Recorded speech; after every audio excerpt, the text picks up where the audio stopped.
learn about another voice and culture of Taiwan with We Love Hakka. 做马哥呀！让我们加入客家风情，学习实用客语。Hey, what's up? It's time for Daily Hakka here on ICRT. Hello， 大家好，我係美長。Hello， 你好，大家好，我係 Josephine。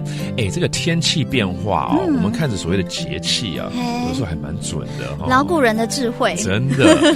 我们今天这个月好了，都来教跟节气有关的一些单词。没问题。Okay, there's something called solar terms, and they're very accurate, and it's divided into 24 of them. And right now it's springtime, so let's teach you this first one called the beginning of spring. 立春 How do you say that? 怎么说呢？立春。立春 OK， 那就叫立春是春季的第一个节气。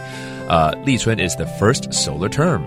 立春係春天嘅。立春係春天嘅。頭一隻節氣。頭一隻節氣。立春係春天嘅頭一隻節氣。第一個節氣碰到的。第一個頭一隻。對，就是春天要來嘍。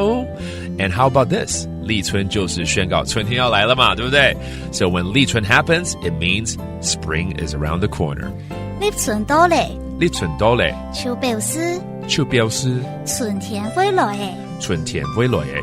立春到嚟，就表示春天會來嘅。OK， 春天快來了，表示這個立春到了，就是這樣子，立春嘛。對 OK， 設立好這個春天到了。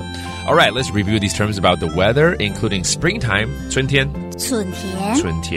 and then the solar term, 節氣 and finally it's the beginning of spring, 立春 and there you have it, all about these vocabulary that has to do with the weather. Thank you so much for listening to Daily Hakka. 什麼大家？按子 say 張來了。客家風情由客家委員會監製。 We Love Hakka has been brought to you by the Hakka Affairs Council.